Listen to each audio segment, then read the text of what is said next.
ராஜாங்கம் சொல்றாரு அவங்க தம்பி கிட்ட, சேதுவுக்கு நினைச்ச மாதிரி நான் வாழ்க்கை அமைச்சு கொடுத்துட்டேன், இனிமேட்டு ரொம்ப சந்தோஷமா இருப்பான். சேது சொல்றாரு, கல்யாணத்துக்காண்டி நீங்க ரொம்ப கஷ்டப்பட்டீங்கப்பா, ரொம்ப நன்றின்னு சொல்றாரு. தமிழ் செல்வி அம்மாச்சின்னு கூப்பிடுறாங்க. வெள்ளத்தாய் என்ன சொல்றாங்க, எம்புட்டு தைரியம் இருந்தா என்ன அம்மாச்சின்னு கூப்பிடுவ, அப்படின்னா உங்களை நான் எப்படி கூப்பிடுறது, பாட்டின்னு கூப்பிடவா, எப்படியாவது கூப்பிட்டு தொலை.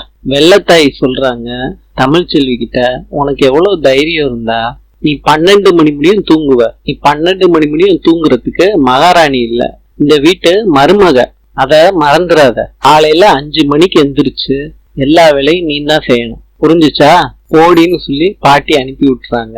சரி பாட்டி நான் வர்றேன்னு சொல்லிட்டு கிளம்பிடுறாங்க தமிழ் செல்வி. சாவித்திரி சொல்றாங்க, முதல் ராத்திரிய பத்தி விசாரிமா, நீ வாட்டுக்கு அனுப்பி விட்ட. பாட்டி கூப்பிடுறாங்க தமிழ் செல்விய. பாட்டி கேக்குறாங்க, நைட்டு சந்தோஷமா இருந்தீங்களா 2 பேரும்?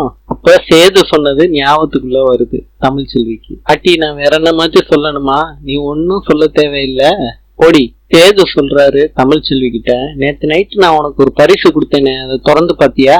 இல்லன்னு சொல்றாங்க தமிழ் செல்வி. பரிசை தமிழ் செல்வி பிரிச்சு பாக்குறாங்க, போனா இருக்குது. என்கிட்டயோ உங்க அப்பா அம்மா கிட்டயோ யார்கிட்ட வேணாலும் நீ தாராளமா பேசலாம். இந்த போன்ல எல்லாரோட போன் நம்பரையும் நான் சேவ் பண்ணி வச்சிருக்கேன். இதுல முன்ன பின்ன போன்லாம் பயன்படுத்திருக்கியா? இந்த மாதிரி போன்லாம் நான் யூஸ் பண்ணவே இல்லை, உனக்கு எல்லாமே சொல்லி கொடுக்குறேன் தமிழ், எல்லாத்தையும் சேது சொல்லி கொடுத்துட்டு போறாரு. பாண்டிக்கு போன் வந்திருக்கு. பாண்டி ஒய்ஃபையே பேச சொல்றாரு. மா நான் தமிழ் பேசுறேன். தமிழ் நீயா?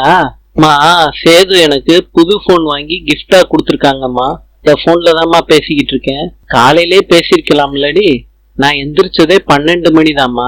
யாரும் திட்டலையாடி? இவங்க பாட்டி என்ன செம திட்டுனாங்கம்மா. என்னைய திட்டினதை விட உன்னையதாம்மா ரொம்ப திட்டினாங்க. நடந்ததெல்லாம் சொல்றாங்க தமிழ். நாளை பார்க்கலாம். இன்று பிரான்சின் தலைநகரம் பாரிஸ். நாளை பார்க்கலாம்.